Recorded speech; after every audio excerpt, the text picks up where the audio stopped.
जमलेल्या माझ्या तमाम हिंदू बांधवांनो, भगिनींनो आणि मातांनो, हे जरा पत्रकारांनो जरा प्लीज बसलं तर बरं होईल, पाठच्या लोकांना दिसेल. जरा बसून या, सांगितलंय त्यांना. निवडणुका जाहीर झालेल्या नाहीत आणि तसा आजचा सोमवार म्हणजे काय सुट्टीचा दिवस नाही. वेळ आता 5:30 वाजलेत. तुम्ही किती वेळापासून इथे बसलायत? सुट्टीचा दिवस नाही, आरामाची वेळ होती नव्हती, तरी देखील मी माझ्या कुटुंबाशी संवाद करायला येतोय म्हटल्यानंतर हे सगळं माझं कुटुंब इकडे जमा झालं. मग जेव्हा जाहीर सभेला येईन, भास्करराव मी सभेला येणार, नक्की येणार, पण तुम्ही सांगितले त्याच्यामुळे प्रचाराच्या सभेला नाही आलो तरी विजयाच्या सभेला येणार.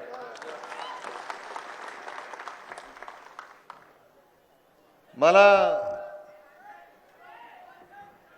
नेहमी नाती अशी काही सांगत बसण्याची आवश्यकता लागलेली नाहीत. म्हणजे जसं तुम्ही सांगितलं की चिपळूण माझं आजोळ, माचं माहेरघर, तसं शिवसेना प्रमुखांची आई ही अमरावतीतील परतवाड्याची. पण मी असं कधी म्हटलेलं नाही की भाई और बहनों, मेरा और चिपळूण का बहुत पुराना रिश्ता है. अरे रिश्ता निभाने वाला चाहिए ना, दिखाने वाला नहीं चाहिए. रिश्ता है तो निभाओ.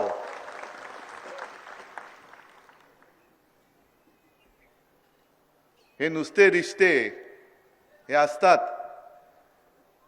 पण संकटात ते सोबत येतात ना, ते फरिश्ते असतात. आणि तुम्ही सगळे माझे फरिश्ते आहात. एवढं संकट तर मी मानतच नाही कधी, कारण प्रत्येक संकट एक संधी घेऊन येत असतं.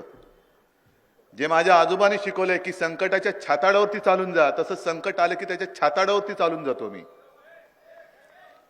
आणि एक गोष्ट बरी झाली की अशा ज्या काही वेळेला संकटासारख्या गोष्टी येतात, तेव्हा आपल्या आजूबाजूंचे जी लोक असतात त्यांचे बुरके फाटतात. खरं कोण आणि खोटं कोण कळतं. सगळं काही देऊन सुद्धा ज्यांची लाळ गळत असते ते मुखवटे गळल्यावरती कळतं. आणि असे सगळे लाल घोटे हे आज भाजपसोबत गेलेत. इकडे तर चिपळूणमध्ये धरणं फोडणारे खेकडे सगळे एकत्र गेलेत.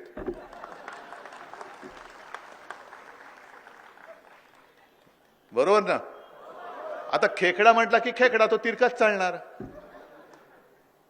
पण खेकड्याचं काय करायचं तुम्हाला कल्पना आहे? काय करायचं? अरे सोमवार आहे ना आज, आजचे दिवस तरी सोडा खेकड्याला. आणि अमावस्या पौर्णिमा कधी आहे बघा, म्हणजे निदान भरलेला तरी असेल. हे जे काय मी तुम्हाला सगळ्यांना भेटतोय त्यामागे राजकारण आहे का? हो आहेच.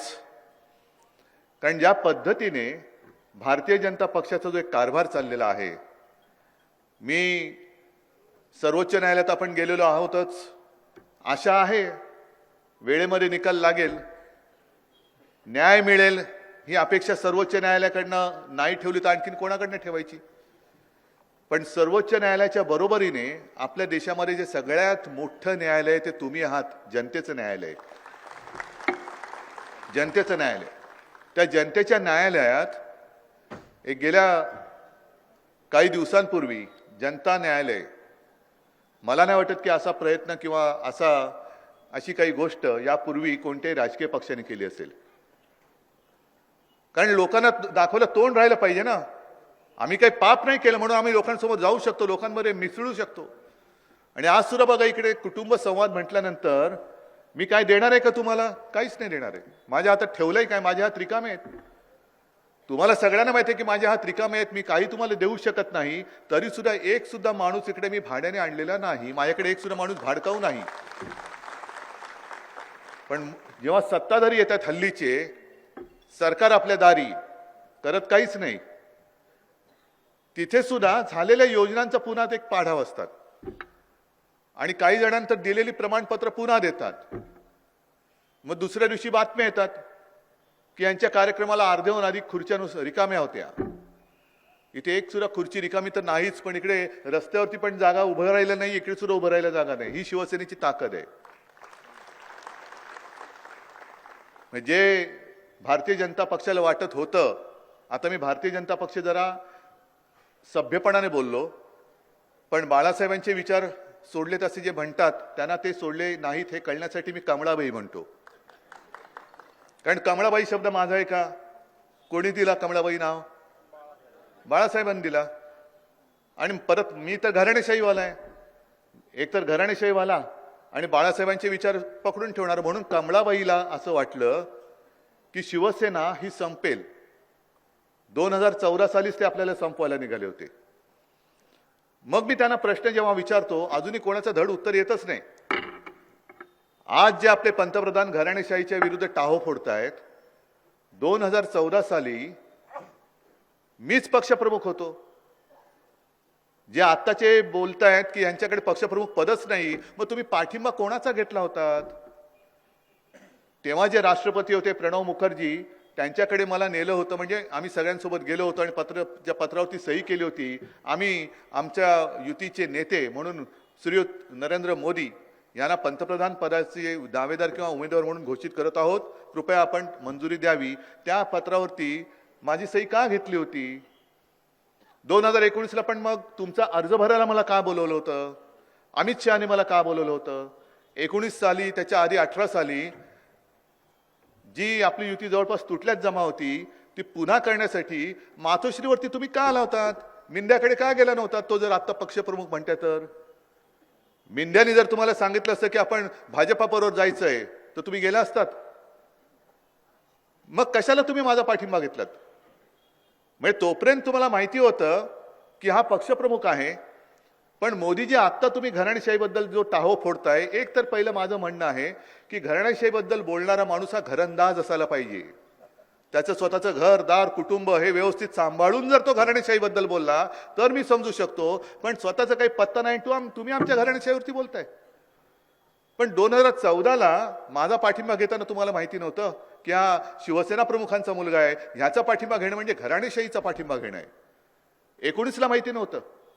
मग हे जे काय त्यांचं सगळं ढोंग आहे आणि हरामखोरपणा आहे, होय हरामखोरपणा मी म्हणतोय. जरा ते जय श्रीराम म्हणतात ना, मी त्यांना हरामखोरपणा म्हणतोय.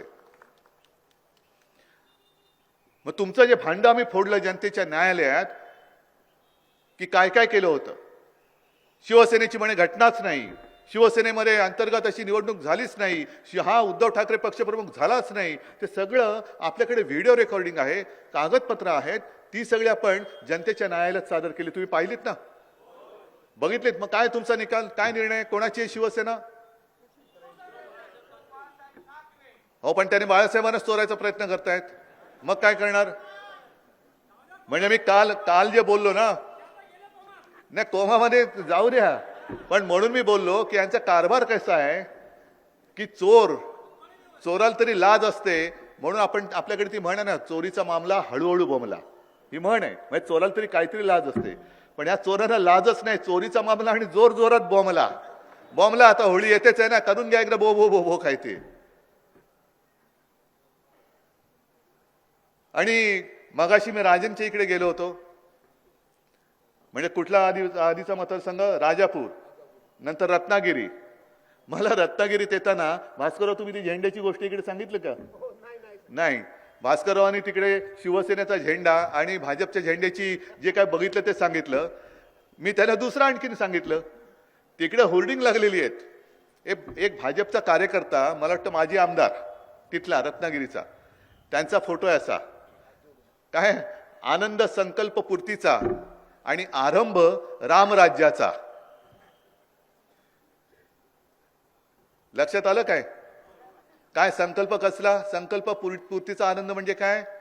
अयोध्येत राम मंदिर बांधलं. आणि आरंभ रामराज्याचा म्हणजे काय? त्यांच्या लेखी रामराज्य कोणतं? परवा त्यांच्या आमदारांनी जे पोलीस स्टेशनवर गोळीबार केला, हे यांचं रामराज्य. म्हणून म्हणताय यांना मी हरामखोर आहेत, म्हणून मी यांना हरामखोर म्हणतोय.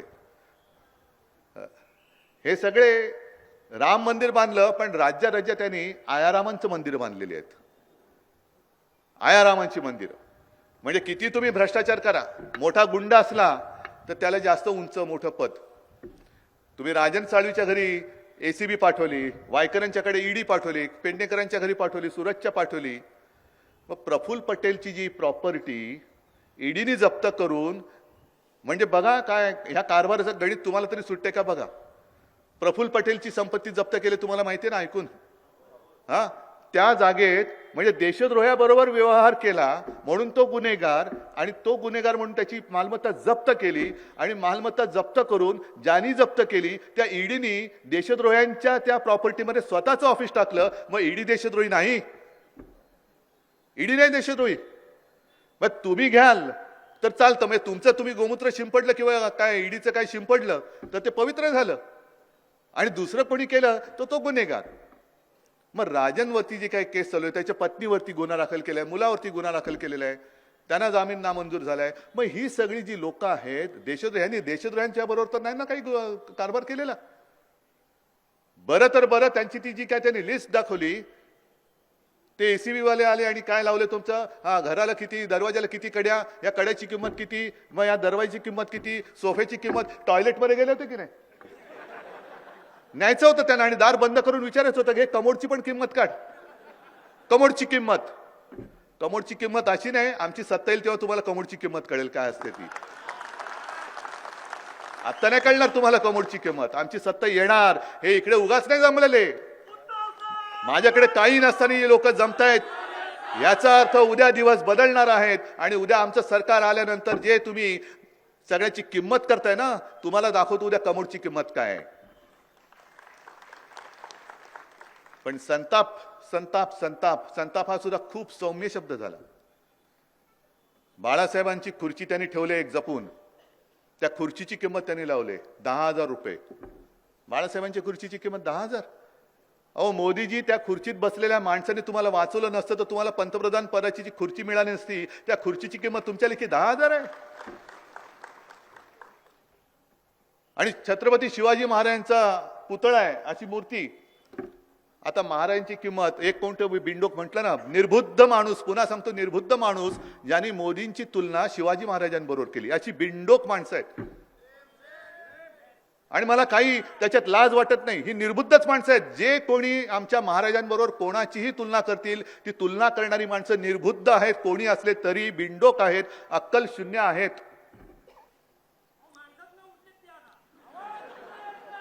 ही निर्बुद्ध माणसं आहेत, म्हणजे त्यांची अंधभक्त आहेत. उगाच काहीतरी धर्माच्या नावाने मारामाऱ्या करायच्या. आम्ही पण हिंदुत्ववादी आहोत ना, का आम्ही हिंदू धर्म सोडलेला नाही. पण छत्रपती शिवाजी महाराजांच्या पुतळ्याची किंमत तुम्ही 5,000 रुपये लावता, मग मोदींची किंमत तुम्ही त्यांच्यावर तुलना केली होती किती लावली पाहिजे?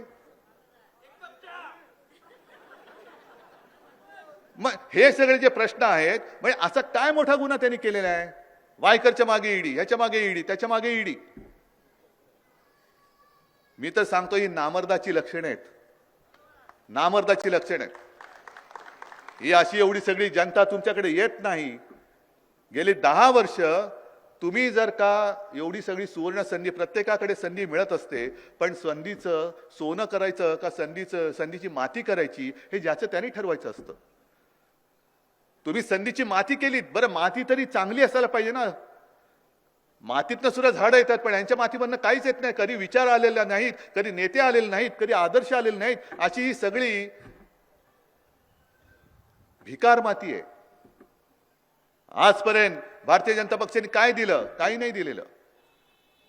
म्हणून मी जिथे जिथे जातोय, मी आता मला दिसतायत, म्हणजे वाटेत सुद्धा काही स्वागताला असतील, इकडे सुद्धा काही आले असतील, मुस्लिम समाजाची लोक येत आहेत, महिला येत आहेत, पुरुष येत आहेत. आणि मी त्यांना विचारतो की काय हो, तुम्हाला माहिती नाही मी कोण आहे? मी हिंदू हृदय सम्राटांचा पुत्र आहे, आणि मी सुद्धा हिंदू आहे, हिंदुत्ववादी आहे. आणि ते सांगतात, काही शुद्ध मराठीत बोलतात. मला तर परवा एका ठिकाणी मराठीमध्ये कुराणाची प्रत दिली, मराठीमध्ये कुराणाची प्रत. पण ते मुसलमान सांगतात की साहेब, तुमच्याबद्दल आमचा गैरसमज करून दिला होता. तुमचं हिंदुत्व वेगळं आहे आणि भाजपाचं हिंदुत्व वेगळं आहे. म्हटलं काय हिंदुत्व आहे? त्याला तुमचं हिंदुत्व आहे ते घरातली चूल पेटवणार आहे आणि भाजपचं हिंदुत्व हे घर पेटवणार आहे. म्हणून मी भारतीय जनता पक्षाला सांगतोय की तुम्ही आम्हाला धर्म वगैरे शिकवायला जाऊ नका, हिंदुत्व शिकवायला जाऊ नका. कारण माणसाने धर्म घडवलेला आहे. तुम्ही धर्माने माणूस बिघडवू नका. माणसाने धर्म घडवलाय आणि तुम्ही धर्माने माणूस बिघडवताय. गाडगे बाबा कोण होते? काय हिंदू नव्हते?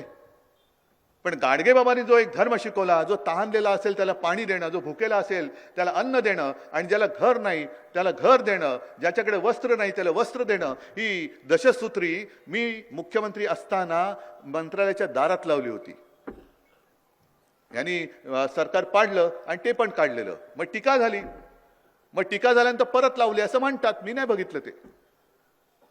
आहोत ना, आम्ही हिंदू आहोत. पण आमचं हिंदुत्व म्हणजे जो दुसऱ्या धर्माचा दिसेल त्याला ठोक असं नाहीये. मी गेल्या सभांमध्ये सातत्याने सांगतो आणि चॅनलच्या माध्यमातून तुम्ही सुद्धा पाहिलं असाल म्हणून मी पुन्हा पुन्हा ते काही सांगत नाही बसत. पण निवडणूक आल्यानंतर यांना सगळ्यांचं जे प्रेमाचं भरतं येतं. निर्मला सीतारामन बाई ज्या बोलल्या की आता या देशामध्ये 4च जाती आम्ही मानतो, तरुण, गरीब, शेतकरी आणि महिला. मग सांगा ना, 10 वर्षात त्या शेतकऱ्यांसाठी काय केलं तुम्ही? शेतकरी आंदोलनाला बसले होते. कडाक्याच्या थंडीमध्ये काही शेकडो शेतकरी मृत्यू पावले. तुम्ही गेला होता तिकडे? पंतप्रधान गेले होते. महिला म्हटल्यानंतर मणिपूरमध्ये ज्या महिलांची विटंबना झाली, अशा कित्येक गोष्टी घडल्या असतील पण अजून आपल्यापर्यंत पोहोचल्याच नाहीत आणि अशा गोष्टी होऊच नाहीत. तिथे पंतप्रधान गेले होते. आता जे पंतप्रधान वारंवार येत आहेत, आता पुन्हा एकदा म्हणजे मी काळाराम मंदिरात गेलो, त्याच्या आधी हे काळाराम मंदिरात गेले. सिंधुदुर्गामध्ये हे पण जाऊन आले. पण मी सिंधुदुर्गात जाऊन छत्रपती शिवाजी महाराजांच्या मंदिरात जाऊन तिथे माथा टेकून त्यांचे आशीर्वाद घेऊन आलो. मोदीजी, तुमचा कार्यक्रम ज्यांनी ठरवला तो फक्त शिवाजी महाराजांचं मंदिर विसरला आणि तुम्हाला उगाच तो तिकडे समुद्र किनाऱ्यावरती एक हेलपाटा मारून आणला. मग का गेला होतात सिंधुदुर्गात? जगातले एकमेव आमच्या छत्रपती शिवाजी महाराज म्हणजे आमचं दैवत आहे, त्यांचं तिकडे मंदिर असताना नौदल दिन तुम्ही तिकडे साजरा केला. अभिमान आहे. हे नौदलाची ताकद ही एका व्यक्तीची नाही, ती माझ्या भारत मातेची आहे. तिकडे असंख्य जवान माझ्या भारत मातेसाठी म्हणजे आपल्यासाठी छातीचा कोट करून उभे असतात. म्हणून आम्ही हे सगळे सोहळे करू शकतो. ही ताकद त्यांची आहे. पण ती तुम्ही एका बाजूला केली, एका बाजूला उभारायचं म्हणून एक महाराजांचा पुतळा उभारला. झालं तुमचं काम. का नाही गेला सिंधुदुर्गात? का नाही गेला त्या मंदिरामध्ये? का नाही तिकडे माथा टेकलात? मग जर मी असं म्हटलं की तुमचं हे शिवप्रेम हे बेगडी आहे, मग ते सांगतील आता 19 तारखेला मी शिवनेरीवरती जातोय. पण शिवनेरीवरती जात आहे मग तुम्हाला अचानक माझ्या महाराष्ट्राचं प्रेमाचं भरतं यायला लागलंय म्हणून माझा महाराष्ट्र फसणारा नाहीये. अजिबात नाही फसणार. कारण सिंधुदुर्गात आल्यानंतर मला तरी असं वाटलं होतं की कोकणासाठी जसं आता विनायक राऊत तुम्ही सांगितलं आणि लोकांना माहिती आहे की महाविकास आघाडीचं सरकार असताना काय काय केलं होतं आणि करू शकत होतो, पण ह्यांनी गद्दारीने सरकार पाडलं. तर माझी अशी अपेक्षा होती की मोदीजी कोकणात येत आहेत तर कोकणासाठी भरघोस काहीतरी देऊन जातील. द्यायचं तर सोडाच, पण इकडनं एक पाणबुडी पर्यटन प्रकल्प ते गुजरातमध्ये पळवून घेऊन गेले. आता शिवनेरीला येत आहेत, काय पळवतील सांगता येत नाही. इकडनं तो सगळा बल्क ड्रग पार्क तो घेऊन गेले. मुंबईचं डायमंड मार्केट होतं ते घेऊन गेले. टाटा एअरबस ते घेऊन गेले. वेदांत फॉक्सकॉन ते गुजरात, सगळं गुजरात गुजरात गुजरात. आपले 40 गद्दार सुद्धा पहिले गेले गुजरात. डावोसवरनं काय आणलं त्याचा विचारायचं नाहीये, पण यांची सगळी खाजगी मालमत्ता तिकडे गेली होती असं म्हणतात. नाही नाही, म्हणजे कपडे बिपडे काय असतील ते मी म्हणतोय. तुम्ही लगेच वेगळा काय विचार करू नका. असं पाप माझ्या मनात कधी येत नाही, अजिबात येत नाही. मग सगळ्यांना एकत्र करायचं, 4च जातींवरती काम करायचं. निवडणूक आल्यानंतर सबका साथ आणि निवडणूक जिंकल्यानंतर दोस्त का विकास. निवडणुकीत सबका साथ आणि निवडून आल्यानंतर दोस्तों का विकास. मग तुम्ही बसा बोंबलत. शेतकरी असाल करा ठाणाणा, महिला असाल आक्रोश करा, गरीब असतील तसेच हे करा. आम्ही 80 कोटी जनतेला फुकट अन्न देतो, धान्य देतो, धान्य देतो. अहो 80 कोटी म्हणजे आपल्या देशाची लोकसंख्या किती? 140. म्हणजे अर्ध्यापेक्षा जास्त लोकांना तुम्हाला धान्य द्यावं लागतंय, मग बेकारी कमी झाली कुठे? दरवर्षी 2 कोटी लोकांना तुम्ही रोजगार देणार होता, मग 2 कोटी लोकांना जर रोजगार दिले असते तर गेल्या 10 वर्षामध्ये किती 20 कोटी, बरोबर ना? 20 कोटी लोकांना रोजगार मिळायला पाहिजे होते. चिपळूणमध्ये किती लोकांना मिळाले? 20 कोटी पैकी केंद्र सरकारच्या योजनेतून नाही. मग आता तुम्ही जे सांगताय की आम्ही पुन्हा निवडून देऊ, तर निवडणुकीच्या कामाला लागा. म्हणजे ह्या ज्या काही मी योजना तुम्हाला सांगतोय, या गावागावात जाऊन तुम्ही विचारा. कारण पुन्हा निवडणुका आलेल्या आहेत, परत एकदा काहीतरी करतील. हे काय करतात की समजा कोणाला तहान लागली असेल तर डांबरी रस्त्यावरती दिसतं ना मृगजळ, ते सांगतात ते बघ तिकडे पाणी आहे, चल तुला मी नेतो, थोडंसं चाल. अरे एवढं केलं, थोडं सहन कर. मग त्या डांबरी रस्त्यावरती पाय भासतात, पाय जळतात, पाय पोळतात, तरी पण आपण मृगजळाचा पाठलाग करतो. आणि ह्यांचं काम झालं का आता सांगतात बघ अजून थोडं पुढे जमलं तर जा, नाहीतर मर. हे मृगजळाचा पाठलाग करायला लावतायत. आणि त्यांनी ज्या काही थापा मारल्या, आता कोण आले? कारण हल्ली गावागावामध्ये इकडे सुद्धा आला असेल कदाचित मोदी सरकारचा रथ आला होता ना. मग लोकांनी अडवला की नाही अडवला? कारण गरीब शेतकरी अडवतायत आणि विचारतायत अधिकाऱ्यांना, त्यांचं काहीच नाही, कारण त्यांना वरनं ऑर्डर येतात तसे ते कामं करतात. ते शेतकरी विचारतात हे मोदी सरकार की भारत सरकार, कोणाचं सरकार आहे? का भारताचं नाव माझ्या देशाचं बदललं तुम्ही? हे सरकार एकट्याचं नाहीये, हे सरकार भारत देशाचं आहे. भारत सरकार पहिलं लिहा. आणि कसल्या योजना तुम्ही सांगताय? आमच्याकडे तुमचं काही चालेल नाहीये. आणि या योजना मी लिहून आणल्यात, कारण काही वेळेला आपण विसरून जातो. पहिल्यांदा 2014ला सांगितलं होतं अच्छे दिन आएंगे, आले. प्रत्येकाच्या खात्यात 15 लाख रुपये येणार होते, आले. 2 कोटी लोकांना नोकऱ्या मिळाल्या. महिलांना काय मिळालं? म्हणून या योजना आहेत, जनधन योजना, उज्ज्वला योजना, आयुष्यमान भारत योजना, प्रधानमंत्री भारतीय जन औषधी योजना. ही योजना काँग्रेसची होती, यांनी नाव बदलून केलं, बरोबर ना? काँग्रेसची लोक इकडे आहेत, राष्ट्रवादीची पण आहेत, बरोबर आहे. पंतप्रधान स्वनिधी योजना. आता पंतप्रधान स्वनिधी योजना म्हणजे माझं असा समज आहे की हा प्रधानमंत्री केअर फंड असावा, पीएम केअर फंड, कारण त्याचा अकाउंटच कोणी मागायचा नाही. म्हणून हा पंतप्रधान स्वनिधी म्हणजे बहुतेक पीएम केअर फंड असेल. पीएमच्या नावाने, पीएमचा अर्थ काय? हा कोकण पट्ट्या म्हणून तुम्हाला कळेल की पीएम म्हणजे काय. तर तुमचा चिपळूणचा हास्य जत्रेतला प्रभाकर मोरे, अरे वसाड्या, पीएमचा अर्थ तरी सांग. हा, मग अर्थ विचारला का मग त्यांचं गाणं सुरू होतं, अगं शालू. हा बरोबर, दे ना पैसा. असं होतं त्यांचं ते. हे असा त्याचा अर्थ आहे का? पीएम केअर फंड म्हणजे आमचा चिपळूणचा प्रभाकर मोरे त्याचा फंड आहे हा. मग लोकांनी टाटानी 1,500 कोटी काय प्रभाकर मोरेनं दिले होते का पंतप्रधान नाव लावले म्हणून त्या फंडाला दिले होते? किती हजारो कोटी रुपये त्याच्यामध्ये गोळा झाले, कोणाचा कोणाला काही पत्ता नाही. पण माझ्या राजन साळवीच्या घरी जाऊन तुम्ही शिवाजी महाराजांच्या पुतळ्याची किंमत करता, बाळासाहेबांच्या खुर्चीची किंमत करता. मग प्रधानमंत्री तो जो काय पीएम केअर फंड आहे त्याचा हिशोब पहिला राजनला द्या आणि मग त्याच्या घरामध्ये जा.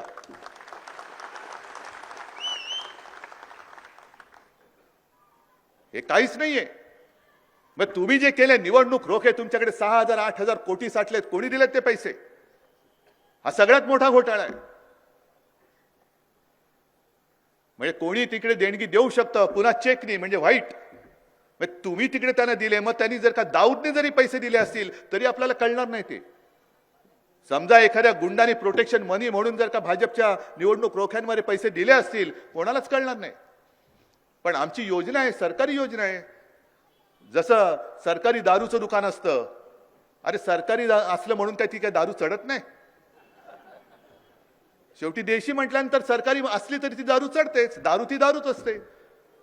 तसं तुम्ही केला तर तो घोटाळा नाही. पण आम्ही नुसतं काहीतरी नवीन वेगळं केलं, जो घोटाळा नाही तरी तो तुमच्या लेखी घोटाळा करणार असाल तर मग मात्र लक्षात ठेवा, उद्याचे दिवस तुमचे वाईट आहेत.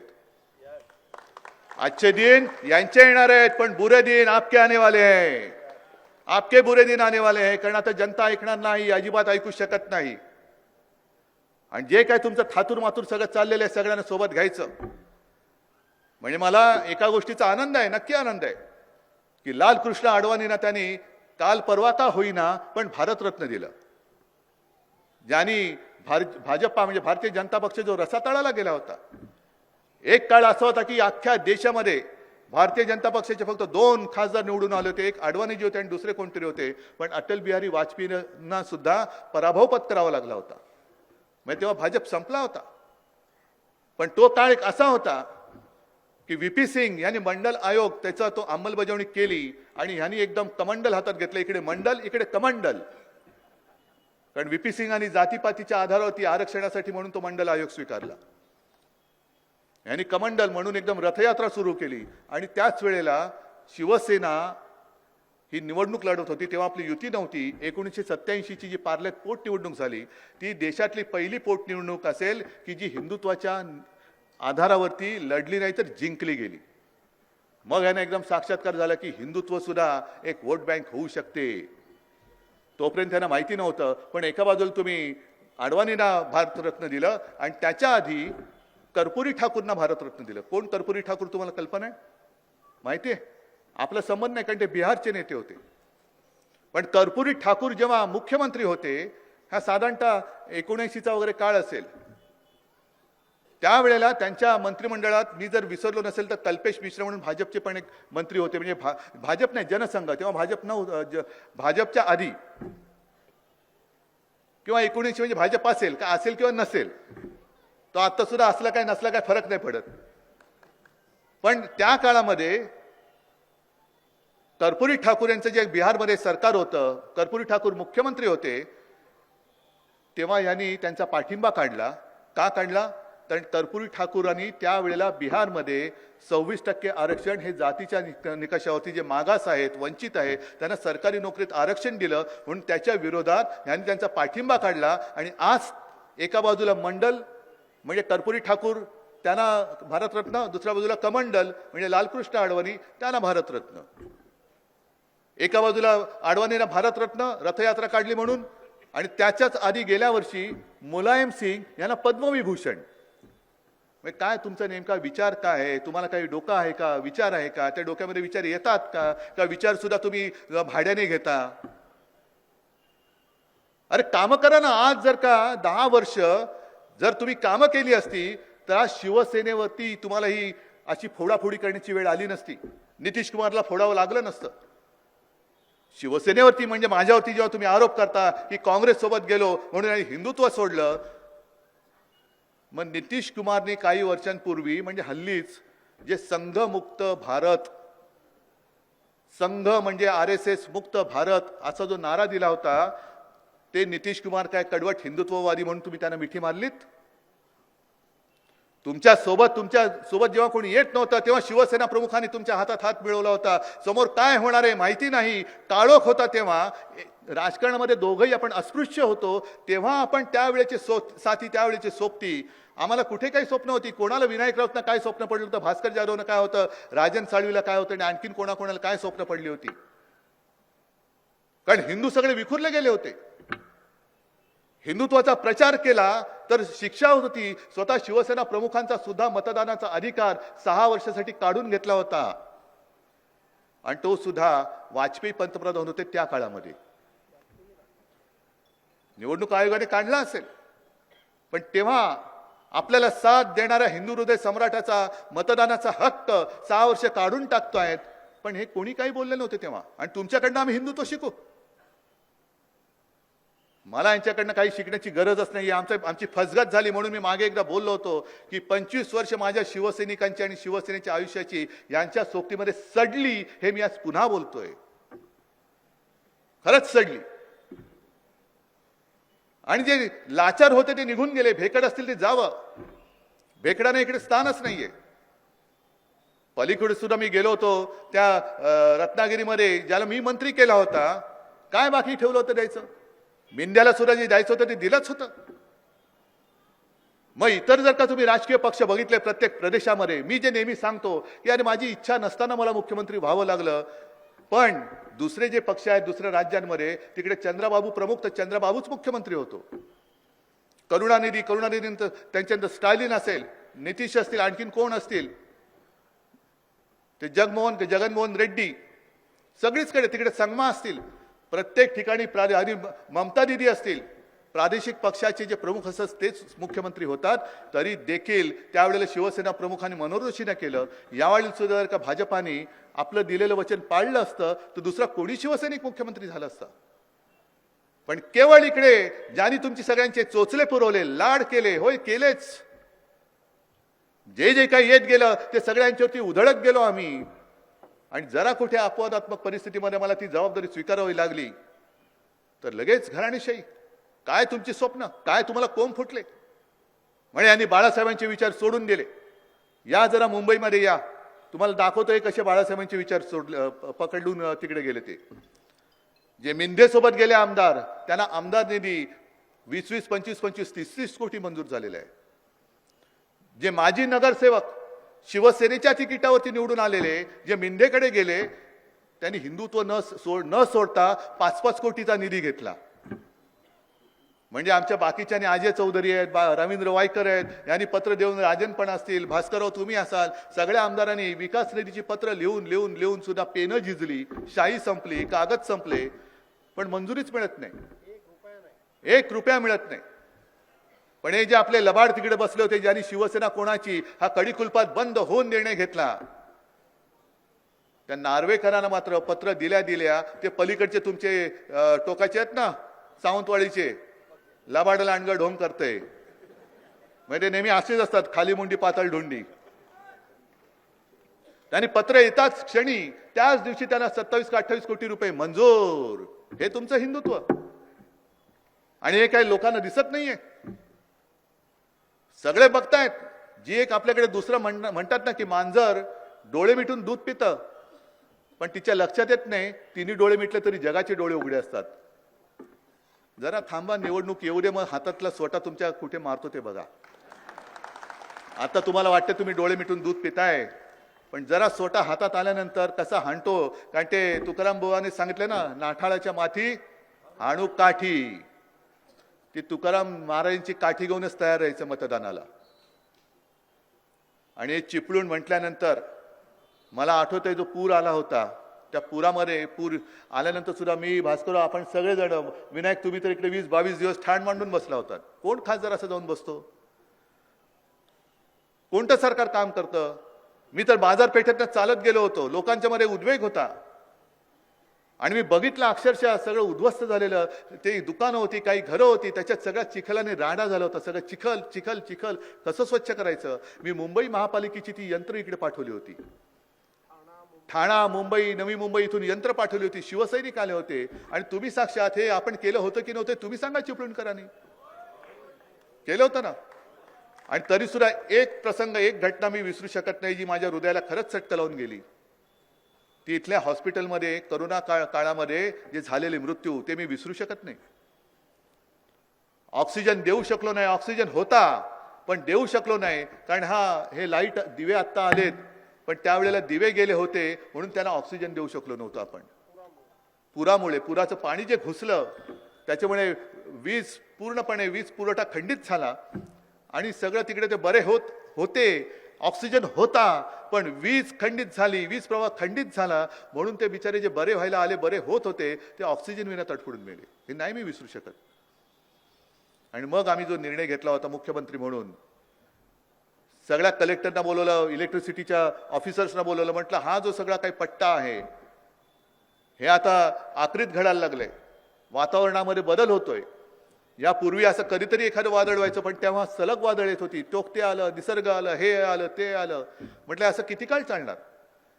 ह्या वायर्स अशा राहतील तर प्रत्येक वेळेला जरा कुठे काय झालं की संपूर्ण हे अंधारामध्ये गुडूप होऊन जाणार.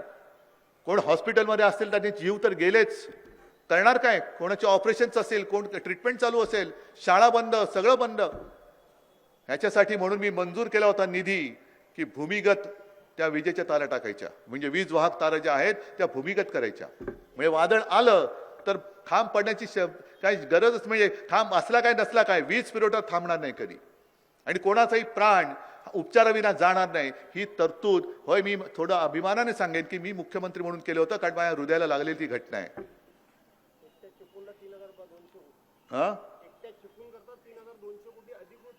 भास्करराव सांगतात की एकट्या चिपळूणसाठी 3200 कोटीचं बजेटमध्ये मी प्रोव्हिजन केली होती. ही गर्दी इकडे जमली ती काय उगाच नाही जमलेली. आज निवडणुकीमध्ये मी येऊन तुम्हाला काहीतरी सांगेन तर तुम्ही मला विचाराल की अरे आधी का नाही आलास, पण आधी मी येऊन गेलो होतो आणि यापूर्वी पण आलो होतो, या पुढे पण येणार आहे. आणि एक गोष्ट नक्की की ही दुर्घटना एक झाली तरी देखील तुमच्याकडे येणं नुसतं चालू नाही ठेवणार, मी काम करून येऊन दाखवेन, काम करून येऊन दाखवेन. आणि म्हणून आता या निवडणुका येत आहेत, थापेबाजी जोरात होईल. अच्छे दिन परत आणायचं काहीतरी स्वप्न, त्याच्यानंतर बस हो गई महंगाई की मार, अब की बार अमुक सरकार, बस हो गया इसका पार, अब की बार इसकी सरकार. त्यांना सांगायचं बस हो गया तुमचा सगळा कारभार, अब की बार भाजपा तडीपार. झाला, बस झाला तुमचा कारभार, अब की बार भाजपा तडीपार. ही एकच घोषणा आणि एकच प्रतिज्ञा मनामध्ये घेऊन जर का तुम्ही उभे राहिला नाहीत तर मग मात्र आपल्या देशाला कोणी वाली राहणार नाही. कारण देशाची वाटचाल ही हुकुमशाहीच्या दिशेने चालू आहे, हुकुमशाहीच्या दिशेने. आणि मी सांगण्याची गरज नाही, ज्या पद्धतीने त्यांनी शिवसेना फोडली, जे नड्डा बोलले की या देशात एकच पक्ष राहील. ठीक आहे, निवडणुकीत जय पराजय आम्ही स्वीकारतोच, पण सरकारी यंत्रणा वापरून जर का तुम्ही पक्षाची तोडफोड करायला लागाल तर उद्या आमची सरकार आल्यानंतर तुम्हाला तोडून फोडून टाकल्याशिवाय राहणार नाही, हे लक्षात ठेवा. आणि या हुकुमशाहीपासून माझी ही लढाई नाही एकट्याची. माझं मुख्यमंत्री पद गेलं नाही, मी सोडून दिलं एका क्षणामध्ये. इकडे माझी पत्नी बसले, तिला विचारा, फेसबुक लाईव्ह केला, घरामध्ये आलो आणि सांगले चल निघायचं, आता आहे तसं आपण निघायचं. मोह असता आता मी चिकटून बसलो असतो, पण मी तसा काही मोह ठेवलाच नाही, अजिबात ठेवला नाही. मी तुमच्या बरोबर आहे आणि तुम्ही माझ्या बरोबर आहात. आणि जी लढाई मी लढतो आहे ती केवळ शिवसेनेची नाही, केवळ भाजपा बरोबर नाहीये, केवळ मोदींबरोबर नाहीये, तर ही लढाई तुमची आहे. तुम्ही विचार केला पाहिजे की जर यावेळेला भाजप सरकार परत आलं तर तुमच्या पिढ्या ज्या आहेत त्या पुढच्या पिढ्या हुकुमशहाच्या ताब्यात जाणार आहेत. मग इकडे माता भगिनी बसल्यात, तुम्हाला हे मंजूर आहे तुमच्या पुढच्या पिढ्या हुकुमशहाच्या हातामध्ये देणं? आणि हुकुमशाही चालले की नाही चालले मी तुम्हाला सांगण्यापेक्षा देशातल्या ज्या काही बातम्या येत आहेत, ज्या पद्धतीने चंदीगडमध्ये चाललंय, ज्या पद्धतीने महाराष्ट्रामध्ये कारभार चाललाय, जसं त्या सोरणला अटक केली, जसं केजरीवालच्या मागे लागलेत, जसं राजन साळवीच्या मागे लागलेत, म्हणजे यांच्याकडे जे जातात त्यांना काही होत नाही. म्हणजे अगदी तिथला तो आसामचा सुद्धा मुख्यमंत्री, त्यांच्यावरती सुद्धा भ्रष्टाचाराचे आरोप होते. मला वाटतं पहिला तुमच्या काँग्रेसचाच होता, बरोबर ना, हेमंत बिस्वा, काँग्रेसचं, बरोबर आहे. त्या संगमाच्या मुलाला तिकडे घराणेशाही काही नाहीये, कोनराड संगमा. अमित शहाने आरोप केले होते की देशातलं सगळ्यात भ्रष्ट सरकार हे तिथे आहे, तरी निवडून आल्यानंतर त्याला मुख्यमंत्री करून त्याच्या मांडीला मांडी लावून बसता. हेमंत बिस्वाला डोक्यावर घेतलं, इथे याला डोक्यावर घेतलं. म्हणजे एकतर हे सगळे पक्ष तोडून टाकायचे, मोडून टाकायचे आणि त्यांची जी पालखी वातील तेवढेच सगळे स्वच्छ. तुम्ही भ्रष्टाचार करा, भाजपात या, आपको कुछ नहीं होगा, ये मोदी गॅरंटी आहे, ये मोदी गॅरंटी. हे अशा गॅरंट्या फिरंट्या नको, मला तुमची एक गॅरंटी पाहिजे. मी लढतोय, तुम्हाला पटते की नाही? या लढाईमध्ये तुम्ही माझ्यासोबत रणांगणात उतरणार आहात की नाही, ही एकच गॅरंटी द्या. आणि गॅरंटी देणार असाल तर एकदाच छत्रपती शिवाजी महाराज की जय अशी घोषणा द्या की दिल्ली दणाणली पाहिजे. द्या, तुम्ही द्या. छत्रपती शिवाजी महाराज की जय भवानी. हिंदू हृदय सम्राट शिवसेना प्रमुख मान्य बाळासाहेब ठाकरे यांचा. अरे उद्धव साहेब तुम आगे बढ़ो. जय हिंद, जय महाराष्ट्र.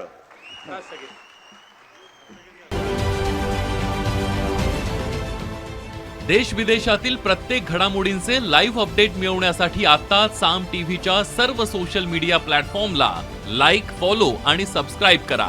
तसंच सर्व नोटिफिकेशनसाठी बेल आयकॉन प्रेस करायला विसरू नका.